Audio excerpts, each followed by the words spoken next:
rahimahullah, kata Rasulullah, "Innan nasa lam yata'awwadu bimithli hadaini, qul a'udzu birabbil falaq, qul a'udzu birabbin nas." Sungguhnya manusia tidak pernah meminta perlindungan sebagaimana mereka meminta perlindungan dengan dua surat ini. Dengan bahasa lain, tidak ada doa minta perlindungan yang paling dahsyat melebihi dua surat ini. Qul a'udzu birabbil falaq dan qul a'udzu birabbin nas. Makanya ma'asyiral muslimin wal muslimat rahimakumullah, dua surat ini adalah surat yang besar. Adapun maknanya, pertama Allah Subhanahu wa taala berfirman, "Qul a'udzu birabbil falaq." Qul, katakan, a'udzu, saya berlindung. Saya berlindung. Birabbil falaq, dengan Rabb. Rabb, khusus pembahasan mengenai kata-kata Rabb ini kurang tepat kalau diterjemahkan dengan Tuhan.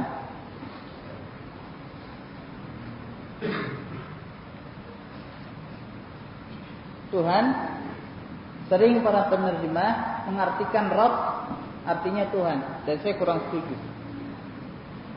Kenapa? Karena lemahnya bahasa Indonesia dan tingginya bahasa Arab, bahasa Al-Quran khususnya.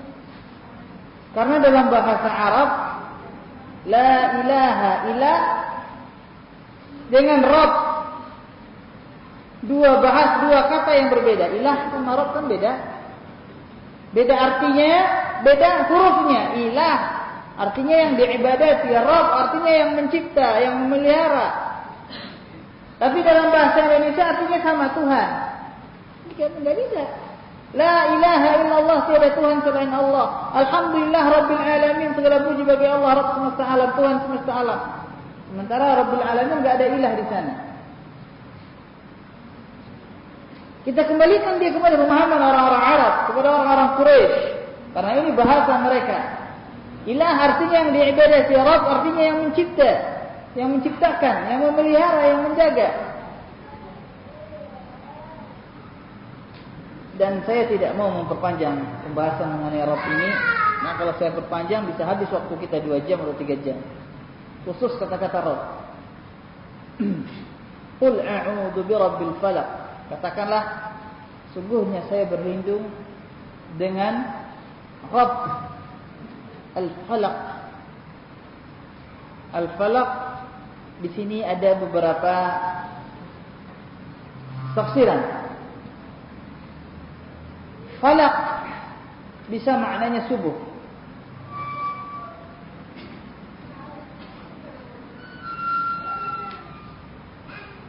Falaq bisa maknanya membelah. Bahasa Arab ya. Bahasa Arab ini bapak-bapak, ibu-ibu kaya. Sapi, kita tahu sapi. Usia setahun itu ada namanya. Naik lagi 2 tahun ada namanya. 3 tahun ada lagi namanya. 4 tahun beda lagi namanya. Korma, tatkala baru berbuah itu lain lagi namanya. Waktu dia masih berbunga lain lagi namanya. Kaya bahasa Arab. Falaq bisa artinya subuh. Secara bahasa bisa artinya membelah. Allah berfirman dalam surah Al-An'am ayat 96, Faliqul isbah, yang membelah subuh.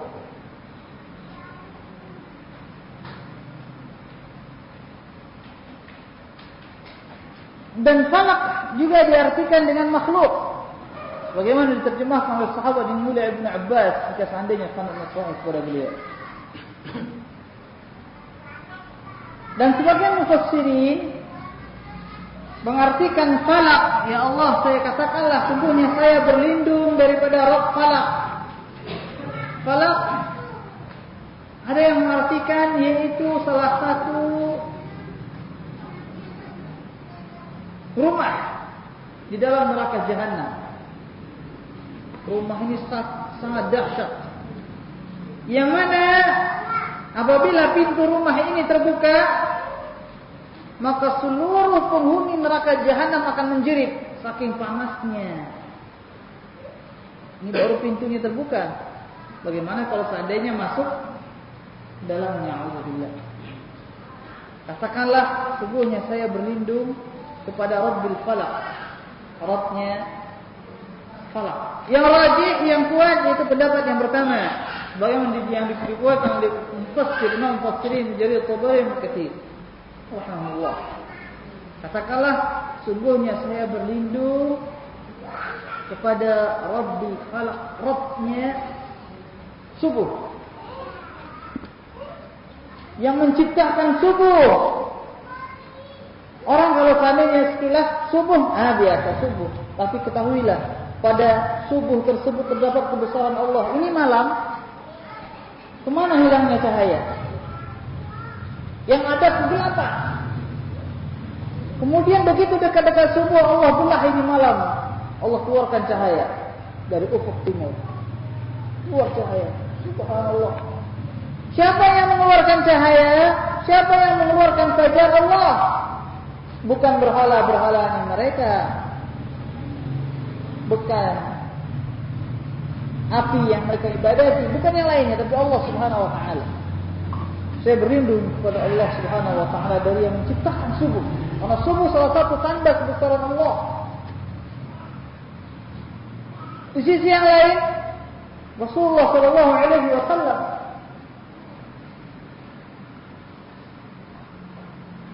mengajarkan kita untuk meminta perlindungan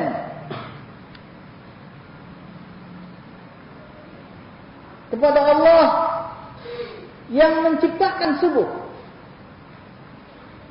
Di antara hikmahnya karena banyak ma'asyiral muslimin kejahatan-kejahatan malam, khususnya di waktu mendekati subuh. Makanya di antara jam praktek tukang sihir sebelum subuh. Ini dunia sihir. Di antara jam prakteknya, paham ya maksud saya. Di antaranya juga, sebagaimana kata Rasulullah, di antara waktu bertebarannya syaitan, tatkala datang awal-awal malam. Mulai gelap. Saya minta perlindungan kepada Allah yang menciptakannya, yang menciptakan subuh dari kejahatan makhluk yang ada pada subuh tersebut, dari kejahatan yang maha mencipta, dari yang mencipta. Saya minta perlindungan kepada Allah yang maha menciptakan subuh daripada kejahatan makhluk-makhluk yang kecil bagi Allah subhanahu wa ta'ala yang Allah ciptakan. Di dalam ayat ini kita minta perlindungan kepada yang maha besar dari kejahatan yang kecil jika dibandingkan kepada Allah subhanahu wa ta'ala.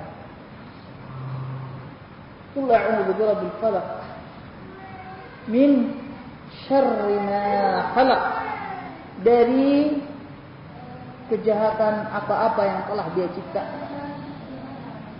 Kejahatan apa-apa yang telah Dia ciptakan.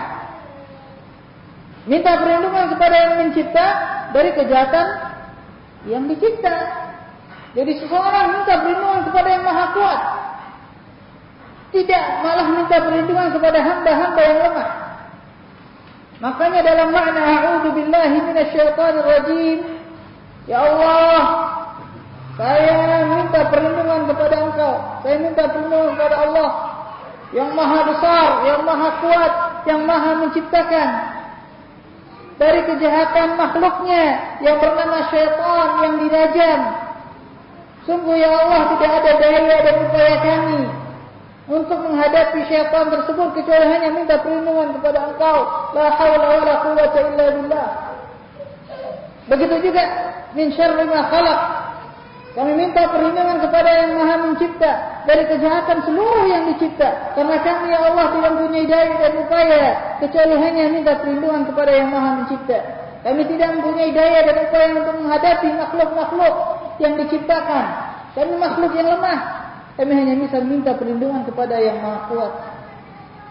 Ma'asyiral muslimin, kalau seandainya yang maha mencipta, yang maha kuat Allah melindungi salah seorang hambanya, apakah mungkin ada makhluk yang bisa merusak perlindungan Allah? Tidak ada. Apabila Allah telah melindungi salah seorang hambanya, maka tidak akan ada seorang makhluk pun yang bisa mengusiknya. Kemudian kata Allah, wa min syarri ghasiqin idza waqab, dari kejahatan malam apabila telah gelap. Kejahatan malam apabila telah gelap.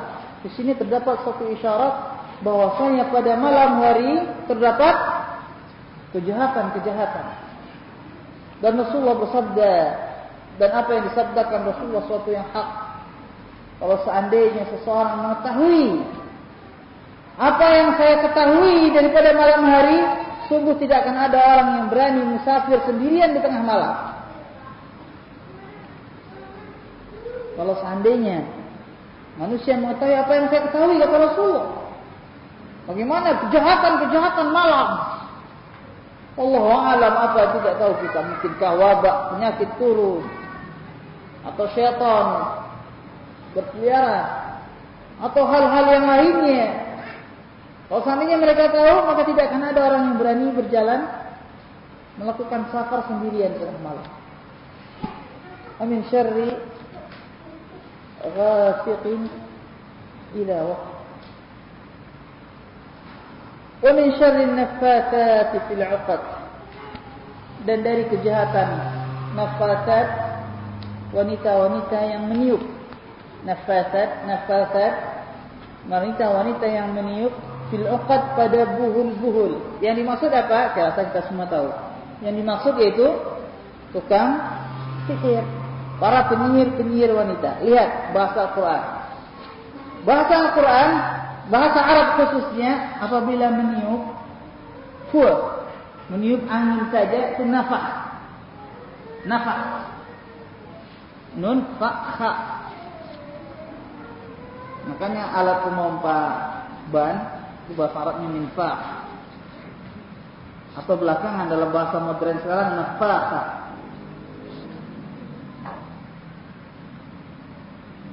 Tapi meniup dengan sedikit ludah, ada ludahnya, yaitu nafas, nun fa ta. Tukang sihir atau tukang mantra, niupnya yang mana? Yang ada ludahnya sedikit atau yang enggak ada? Yang ada ludahnya. Nafasat. Rasulullah sallallahu alaihi wasallam minta perlindungan Allah daripada nafasat, wanita-wanita yang meniup pada buhul-buhul. Dalam terjemahan ada enggak diterangkan wanita-wanita yang meniup dengan sedikit ludah? Ada enggak dalam terjemahan? Enggak ada. Enggak ada, enggak diterangkan dalam Al-Qur'an. Dalam terjemahan Al-Quran, maksud saya dalam terjemahan Al-Quran. Kenapa? Karena kalau diterangkan gitu juga panjang terjemahannya, nggak enak didengar. Tapi orang yang bahasa Arab paham, dia tahu nafasat bukan ludah, bukan meniup biasa, bukan full, bukan kayak meniup balon, tapi meniup dengan sedikit ada air ludahnya. Ini faedah mengkaji Al-Quran dengan bahasa Arab. Tidak mencukupkan mengkaji Al-Quran dari terjemahan. Wa min syarri naffatsati fil 'uqad wa min syarri hasidin idza hasad, dan dari kejahatan orang yang dengki apabila dia dengki. Ma'asyiral muslimin rahimakumullah.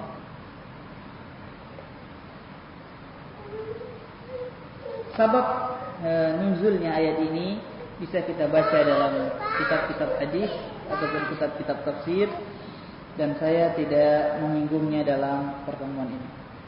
Baiklah, kita beralih kepada surat An-Nas. Surat An-Nas, Allah Subhanahu wa taala berfirman, "Qul a'udzu birabbin nas."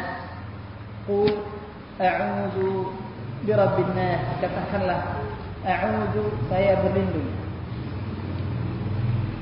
birabbin nas, dengan Rabbnya manusia, dengan yang menciptakan manusia. Ada si A, jagoan, badan kekar, besar, suka mukul. Yang berada di hadapan dia nggak ada yang bisa melawan. Di samping itu dia kejam, dia bengis, dia ditakuti. Akan tapi tetap dia manusia. Nah, kita minta perlindungan kepada yang menciptakan dia, yang menciptakan manusia.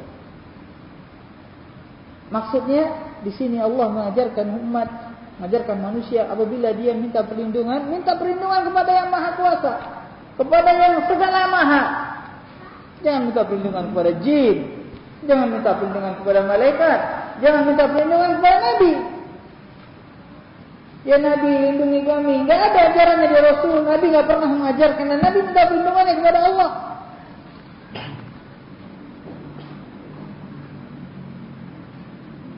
Qul a'udzu birabbin nas. Katakanlah saya berlindung kepada Rabbnya manusia. Jadi kalau seandainya kita takut kepada manusia, minta perlindungan kepada yang menciptakannya. Aman. Insyaallah ta'ala. Katakanlah, sungguhnya saya berlindung kepada Rabbnya manusia.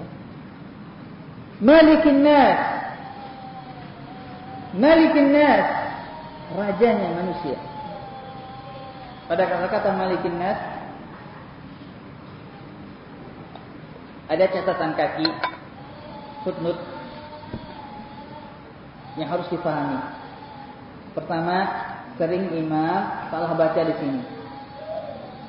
Sering ma-nya dipanjangkan. Malikin nas, ini salah. Kalau ma-nya dipanjangkan adanya pada Maliki Yaumiddin. Ya. Jangan dipanjangkan Malikin nas, tapi Malikin nas. Kalau seandainya dia mengatakan saya enggak baca dalam riwayat Hafs dan Asim. Kalau seandainya dia paham ilmu tilawah dalam Al-Qur'an. Kalau seandainya dia baca riwayat Hafs, maka ma-nya dipendekkan. Walaupun ma-nya dibolehkan dipanjang, akan tapi bukan dalam riwayat Hafs. Kalau seandainya dia baca dalam riwayat yang lain, dia harus membaca dalam riwayat yang lain dari A sampai akhir surat. Enggak boleh pada ayat yang pertama dia baca Hafs, pada ayat yang kedua dia baca dalam riwayat Waras, dan pada ayat ketiga dia baca dengan riwayat-riwayat yang lainnya. Ini tidak boleh. Jadi ini dikatakan oleh Syekhul Islam Ibnu adalah sesuatu yang bid'ah. Ini saya bahas mungkin bagi kita yang tahu ilmu tilawah. Apabila kita membacanya Malikin nas, kita baca riwayat Hafs atau Quran yang kita ada di hadapan kita, maka ma-nya pendek, bukan panjang. Dan sering imam-imam keliru di sini. Mungkin masih dia ngerasanya masih baca Al-Fatihah, Maliki Yaumiddin. Gitu Anas, Malikin nas, ini sering. Kalau seandainya ada yang salah, dibenarkan daripada saudara-saudara kita. Mungkin mereka keliru, bukan mereka enggak bisa baca Quran, enggak. Mungkin keliru. Malikin nas, raja manusia. Ilahin nas, yang diibadati oleh manusia. Ilahnya manusia. Min syarril waswasil khannas, dari kejahatan waswas,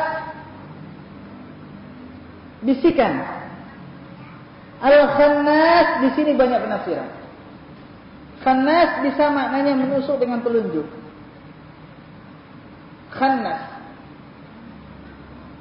Ada teman kita lagi duduk, kita tusuk dengan telunjuk pinggangnya atau kepalanya dari belakang. Itu khannas di bahasa Arab. Saya minta perlindungan dari kejahatan bisikan khannas yang menusuk. Dalam satu hadis dikatakan tidak ada anak Adam yang lahir kecuali syaitan akan menusuknya sehingga anak tersebut menangis. Kecuali 2 orang. Siapa 2 orang tersebut? Nabi Isa dan Maryam, ibunya Maryam. Makanya seluruh anak bayi habis melahirkan nangis. Itu karena dari syaitan. Dari syaitan. Khannas itu syaitan. Ada yang mengartikan khannas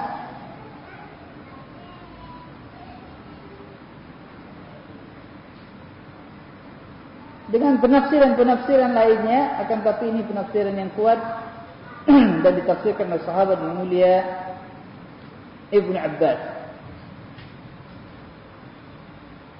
Kemudian, ma'asyiral muslimin rahimakumullah, terdapat suatu pelajaran yang mulia juga sebagaimana diriwayatkan oleh Imam Ahmad rahimahullah tatkala sahabat Rasulullah sallallahu alaihi wasallam berboncengan menunggangi keledai bersama Rasul, berboncengan naik satu keledai 2 orang. Tiba-tiba keledai tersebut kesandung.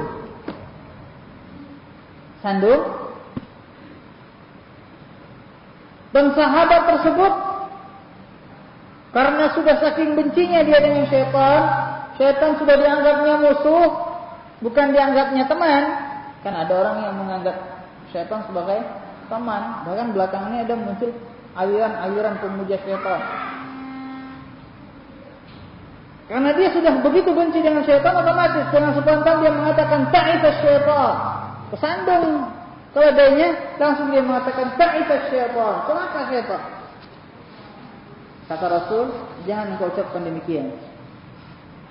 Karena kalau seandainya engkau mengatakan ta'ita syaitan, maka syaitan tersebut dia akan membesar seperti rumah.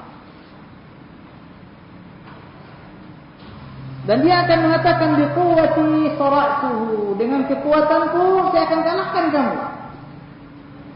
Akan tetapi ucapkanlah bismillah. Bismillah. Ini sunnah Rasul. Apabila kendaraan kita rusak atau sandung, bismillah. Apabila engkau mengatakan yang demikian, maka dia akan mengecil sehingga dia menjadi seperti sekecilnya lalat. Dan para ulama terangkan apa yang dikatakan oleh Rasul adalah suatu yang hak, nyata, menunjukkan bahwasanya syaitan bisa membesar dan bisa mengecil. Kadang dia sebesar rumah, kadang bisa kecil. Kalau dia sudah kecil berarti dia sudah tidak sebesar rumah. Kalau dia sudah membesar, menunjukkan dia kuat. Nah, di sini terdapat suatu ajaran dari Rasulullah SAW tatkala dia mengalami hal yang demikian. Kemudian ma'asyiral muslimin wal muslimat rahimakumullah, min syarril waswasil khannas alladhi yuwaswisu fi sudurin nas, yang selalu membisikkan keraguan-raguan, waswas, bisikkan waswas, membisikkan di dalam dada manusia. Jadi ada orang yang terkena waswas, dan waswas ini ada 2 bentuknya. Ada yang cuma bisikan-bisikan begitu saja, ada yang sudah berubah menjadi penyakit. Bisikan tersebut sudah mengekor dan mengakar dan mendarah daging pada dirinya. Makanya ditemukan ada orang yang berwudu sampai 1 jam. Ambil air, cuci muka, enggak bersih rasanya, diambil lagi, enggak bersih rasanya, diambil lagi. Kena bisikan syaitan. Mengatakan ini tidak bersih. Ada kasus sepertinya, ada yang ditemukan. Ada yang orang masuk kamar mandi lama, setengah jam baru keluar. Kenapa? Saya istinjanya, apa istinja ya? Bersucinya rasanya enggak bersih. Ini bentuk bisikan daripada syaitan. Ada orang yang mau takbir diganggu. Ada syaitan di samping. Sehingga kalau mau takbir, alhamdulillah, udah gini. Takbir lagi, mudah lagi. Takbir lagi, mudah lagi. Kenapa apa? Ya pokoknya seperti ada bisikan. Belum sempurna. Sementara hal yang demikian adalah bisikan dari syaitan. Min syarril waswasil khannas alladhi yuwaswisu fi sudurin nas minal jinnati wan nas, dari kalangan jin dan dari kalangan manusia. Dari kalangan jin dan dari kalangan manusia. Ma'asyiral muslimin wal muslimat rahimakumullah. Sebelum saya tutup,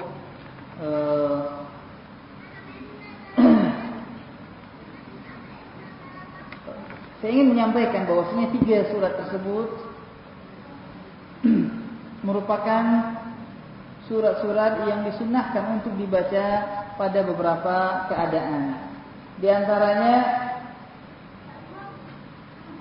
3 surat tersebut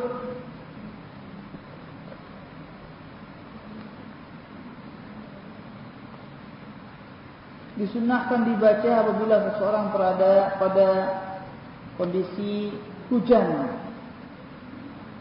dan malam yang gelap. Umpamanya dia berada di tengah malam gelap, kemudian hujan dahsyat, maka kita disunnahkan untuk membaca al-mu'awwidzat. Qul huwallahu ahad, qul a'udzu birabbil falaq, qul a'udzu birabbin nas. Sebagaimana hadis yang diriwayatkan oleh Imam Abu Dawud dan Imam Tirmizi dan Syekh Albani mensahihkannya dalam Sahih Targhib dari sahabat Rasulullah sallallahu alaihi wasallam Abdullah bin Khubayb radhiyallahu taala an, beliau mengatakan kharajna fi lailati matarin wa dhulmatin syadidah. Kami berangkat, kami keluar berjalan di tengah malam hujan dan gelap yang sangat, mencari Rasulullah sallallahu alaihi wasallam untuk jadi imam. Dan sahabat ini Abdullah bin Khubayb menemukan Rasul. Kemudian kata Rasulullah kepada beliau, "Qul, baca, ucapkanlah." Sahabat bertanya, "Apa yang saya ucapkan ya Rasul?" Kata Rasul, "Baca." Sahabat bertanya lagi. Kata Rasul, "Baca." Sahabat bertanya lagi. Kemudian kata Rasulullah, "Baca, qul huwallahu ahad dan mu'awwidzatain, qul a'udzu birabbil falaq, qul a'udzu birabbin nas." Kata Rasulullah, baca 3 surat ini hina tumsi wa hina tusbih 3 marrat takfika min kulli syai. Baca 3 surat ini di saat pagi dan di saat sore 3 kali, maka mencukupi engkau dari segala sesuatu. Tentunya bacanya dengan ikhlas, dengan khusyuk, dengan meyakini maknanya. Maka izin Allah akan mencukupi kita dari segala sesuatu, mencukupi hajat kita, mencukupi kebutuhan kita, mencukupi perlindungan buat kita. Kalau seandainya kita membacanya dengan haknya, dengan khusyuk, dengan memahami maknanya, dengan meyakininya, mengimaninya dengan sebenar-benarnya, Allah akan berikan kecukupan bagi kita. Di samping juga disunahkan membacanya di saat tengah malam dalam kondisi hujan lebat dan gelap yang bersangatan. Dan hadisnya sahih. Karena kita tidak tahu masyarakat muslimin, hujan, tiba-tiba datang badai. Alhamdulillah. Musibah di mana-mana. Berapa banyak bala yang diangkat karena doa seorang muslim. Bisa jadi Allah mengangkat bala dari suatu negeri, tapi karena ada salah seorang hambanya yang mengamalkan sunnah Rasul dan berdoa mengangkat tangan kepada Allah, maka akhirnya bala tersebut Allah batalkan. Dan berapa besar pahalanya di sisi Allah Subhanahu wa taala, karena dia menjadi sebab selamatnya suatu negeri daripada suatu musibah. Ini yang pertama. Kemudian juga surat Al-Ikhlas, Qul huwallahu ahad, disunnahkan membacanya pada rakaat yang pertama, dan surat Al-Kafirun disunnahkan membacanya pada rakaat yang kedua pada 2 salat. Salat apa? Salat sunat fajar yang pertama, dan yang kedua pada salat di belakang maqam Ibrahim bagi orang yang melakukan umrah atau haji. Ini yang datang keterangan ini dalam hadis yang sahih.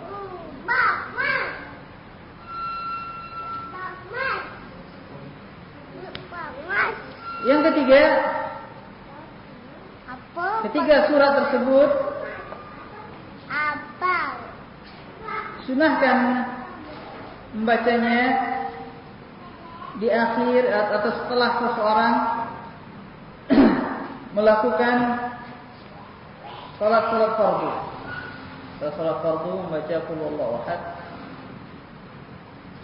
qul a'udzu birabbil falaq dan qul a'udzu birabbin nas. Bagaimana perkataan sahabat yang mulia Uqbah bin Amir, amarani Rasulullah sallallahu alaihi wasallam an aqra al-mu'awwidzat dubura kulli salat.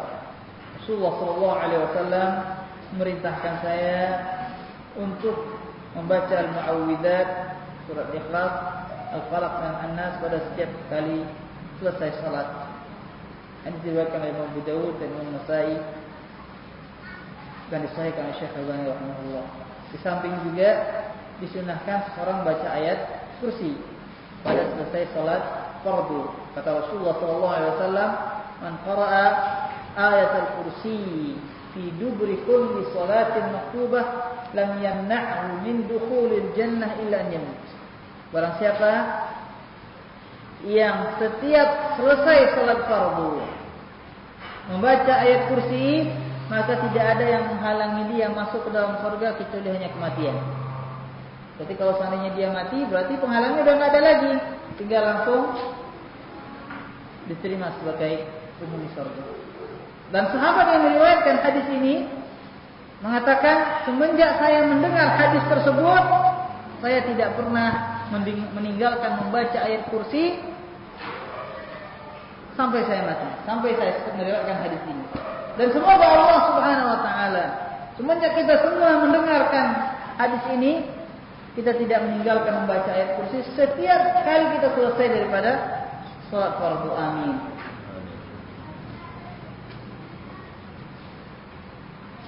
Kemudian di antara sunnah Rasulullah sallallahu alaihi wasallam juga yaitu membaca 3 surat ini tatkala seseorang hendak tidur. Seorang hendak tidur, kemudian dia membaca ketiga surat ini pada kedua telapak tangannya, kemudian dia tiup dengan nafas, jadi nafas tiup yang ada ludahnya sedikit, kemudian dia usap wajahnya dan seluruh anggota tubuhnya. Dan ini dilakukan 3 kali. Ini ada hadisnya dari Rasulullah, perbuatan yang berasal dari hadis yang sahih, bukan hadis yang tidak sahih. Kemudian ma'asyiral muslimin, perlu kita ketahui juga kenapa kok mau tidur itu banyak doanya, kan begitu. Kenapa kalau mau tidur banyak doanya? Mau tidur baca bismika Allahumma amutu wa ahya atau ahya wa amut? Saya mau nanya ahli hadis kata Bang Boy. Bismika Allahumma amutu wa ahya atau ahya wa amut? Mana yang betul?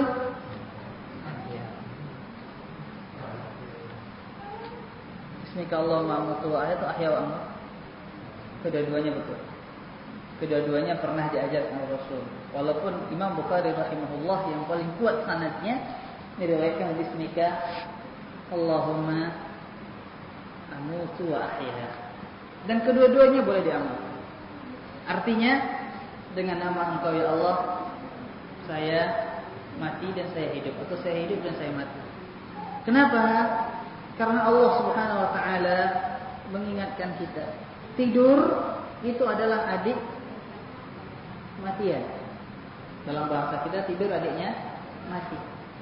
Tatkala kita tidur, pada saat tersebut tidak ada yang bisa menjaga diri kita. Enggak ada orang tidur diganggu langsung keluar jurusnya, kan enggak ada. Kita serahkan hidup dan mati kita kepada Allah di saat kita tidur. Tatkala kita bangun, siapa yang mengembalikan? Ya Allah. Di saat kita tidur, tidak bisa kita menahan roh kita kalau seandainya Allah menarik roh kita.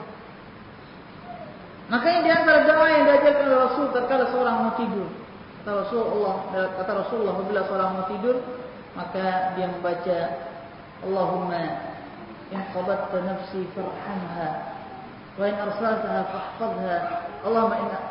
Allahumma in qabatta nafsi farhamha wa in arsaltaha farhamha wa in arsaltaha fahfadha bima tahfadhu bihi ibadatus salihin. Ya Allah, jika seandainya saya tidur dan Engkau mencabut nyawa saya, maka sayangilah nyawa saya tersebut ya Allah. Jika seandainya Engkau biarkan nyawa saya, maka jagalah dia sebagaimana Engkau menjaga hamba-hambamu yang saleh, orang-orang salihin. Pada saat tidur, kita serahkan hidup kita kepada Allah. Kita ingat bahwasanya tidur mirip dengan kematian walaupun tidak sama. Makanya banyak orang yang tidur bangun-bangun dia sudah meninggal dunia. Kenapa tidak? Iya, dia tidak tahu kapan ajal menjemputnya. Makanya begitu bangun tidur, kita diajarkan doa. Apa doa bangun tidur? Alhamdulillahilladzi ahyana ba'dama amatana. Ya Allah, alhamdulillah segala puji bagi Allah yang telah menghidupkan saya, ahyana ba'dama amatana, yang setelah saya dimatikan. Amatana artinya saya dimatikan. Padahal kita tidur bukan mati. Maksudnya apa? Karena tidur mirip dengan kematian. Makanya kata Allah dalam Al-Quran, Allahu alladzi yatawaffal anfus hina mautiha wallati lam tamut fi manamiha. Allah lah yang mewafatkan jiwa-jiwa tatkala matinya dan tidak mewafatkannya di saat dia tidur. Ma'asyiral muslimin rahimakumullah. Makanya Rasulullah sallallahu alaihi wasallam mengajarkan kita doa-doa sebelum tidur. Di antara doa yang diajarkan Rasul yaitu membaca al-mu'awwidzat, qul a'udzu birabbil falaq, qul a'udzu birabbin nas dan qul huwallahu ahad. 3 surat tersebut diajarkan oleh Rasulullah kita membacanya pada tempat-tempat yang telah kita sebutkan, di samping mungkin ada tempat-tempat lainnya yang belum kita sebutkan dalam pertemuan ini. Baiklah, ma'asyiral muslimin wal muslimat rahimakumullah, saya rasa cukup sampai demikian kajian kita pada malam hari ini. Walaupun sebenarnya kajian di dalam mentafsirkan Al-Quran adalah kajian yang sangat panjang sekali, dan ilmu saya sangat terbatas sekali dalam menerangkannya. Saya ingat Imam Al-Baghawi rahimahullah, tatkala beliau diuji dan diminta untuk mentafsirkan surat Al-Fatihah, maka kata rawi, demi Allah tidak ada suatu huruf pun kecuali beliau terangkan tafsir dan hikmahnya. Tidak ada satu huruf pun kecuali beliau terangkan tafsir dan hikmahnya dari surah Al-Fatihah. Apa makna per huruf? Karena maknanya per huruf. Contoh dalam surah Al-Fatihah Allah berfirman, Alhamdulillahi Rabbil Alamin. Artinya dalam terjemahan apa? Segala puji, kan begitu? Bagi Allah. Kata-kata segala ini enggak ada di sana. Orang buka kamus, ada enggak kata-kata segala di Alhamdulillahi Rabbil Alamin? Enggak ada. Lalu kenapa diartikan segala? Kata-kata segala ini datangnya dari mana? Datangnya dari alif lam. Alif lam di sini, alif lam lil istighraq dalam ilmu bahasa Arab, meliputi segala sesuatu. Berarti alhamdulillah, berarti segala sesuatu pujian. Subhanallah. Alhamdulillah datang dalam bentuk masdar dalam bahasa Arabnya. Dan dia bukan kata kerja. Karena kata kerja di dalam bahasa Arab dia terkait dengan waktu. Allah tidak mempergunakan kata kerja madhi, fi'il madhi. Karena fi'il madhi artinya kata kerja pada waktu yang telah berlalu. Kalau seandainya Allah menggunakan fi'il madhi, maka artinya puji-pujian buat Allah pada waktu yang telah berlalu, bukan pada waktu sekarang. Dan bukan pada waktu yang akan datang. Allah tidak menggunakan fi'il mudhari, karena fi'il mudhari menyerahkan waktu sekarang dan waktu yang akan depan. Karena kalau seandainya Allah menggunakan fi'il mudhari, maka maknanya puji-pujian buat Allah pada waktu sekarang dan pada waktu yang akan datang, bukan pada waktu sebelumnya. Tapi Allah menggunakan masdar, menunjukkan bahwasanya puji-pujian bagi Allah mengikat seluruh waktu pada waktu sekarang, yang akan datang, dan yang telah berlalu. Dan pujian tersebut meliputi seluruh pujian. Itu baru alhamdulillah saja. Nah, kalau seandainya keterangan tersebut dicatat, bingung pembaca Al-Quran terjemahan bacanya. Tapi kalau seandainya belajar di bahasa Arab, belajar tafsirnya, dia akan paham. Alhamdulillah saja di sana terdapat keterangan waktu, terdapat keterangan menyeluruh dan lain-lain sebagainya. Baru di alhamdulillah saja. Allahu Akbar. Allahu Akbar. Begitu luas Al-Quran. Begitu besar makna Al-Quran. Makanya tidak ada orang yang bisa memalsukan Al-Quran atau menambah-nambah ayat Al-Quran. Silakan mereka bikin Al-Quran palsu, sia-sia aja. Sia-sia saja. Allah Subhanahu wa taala telah berjanji akan melindunginya. Ma'asyiral muslimin wal muslimat rahimakumullah.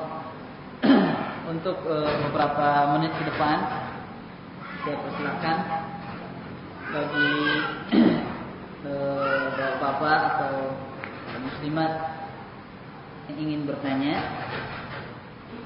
Apa yang bisa insyaallah saya jawab. Apa yang tidak saya katakan Allahu a'lam, saya enggak tahu. Saya katakan Allahu a'lam, saya enggak tahu. Enggak ada manusia yang merasa tahu, enggak ada manusia yang tahu semua. Kalau ada manusia yang tahu semua, maka dia bukan tahu semua, tapi sok tahu semua. Kalau ada ustadz yang setiap ditanya dia jago jawab, maka hati-hati dengan dia. Hati-hati dengan dirinya. Karena apa? Karena kalau seandainya kita melihat Imam Syafi'i, Imam Malik kata muridnya, "Law kutibat kalimatu la a'lam Imam Malik lama la'atil alwah." Kalau perkataan Imam Malik saya enggak tahu dicatat penuh kertas sudah. Saking banyaknya Imam Malik mengatakan enggak tahu. Imam Syafi'i juga mengatakan demikian. Ditanya saya enggak tahu. Kenapa? Karena beliau takut masuk neraka karena jawaban beliau yang ngawur, yang asal-asalan.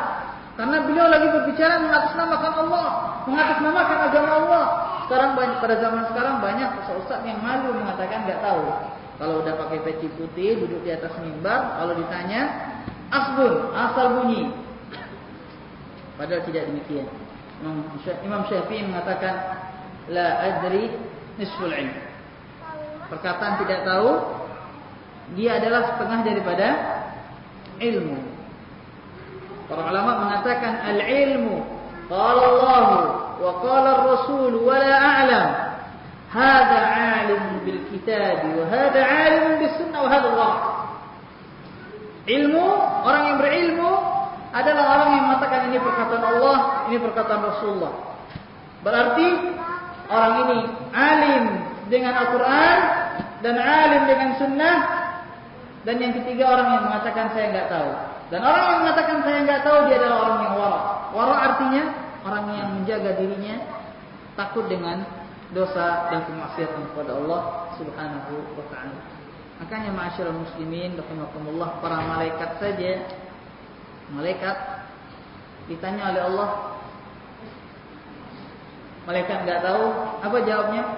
La ilma lana.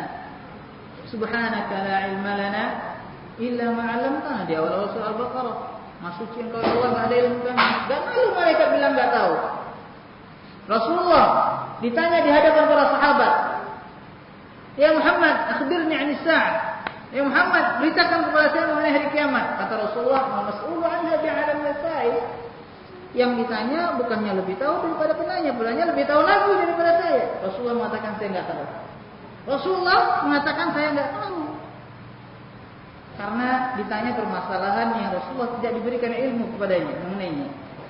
Itu mengenai kapan terjadinya hari kiamat. Ma'asyiral muslimin wal muslimat rahimakumullah. Jadi saya ulangi, kalau seandainya dalam pertanyaan bapak-bapak ada yang saya tahu, saya jawab insyaallah. Yang saya enggak tahu, ya saya katakan insyaallah, saya katakan saya tidak tahu. Silakan. Silakan.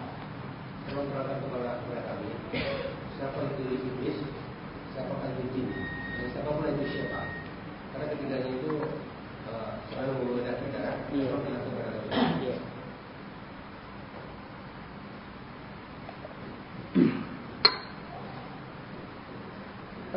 Ma'asyiral muslimin rahimakumullah. Mengenai iblis, Allah berfirman dalam surat Al-Kahfi kana minal jinni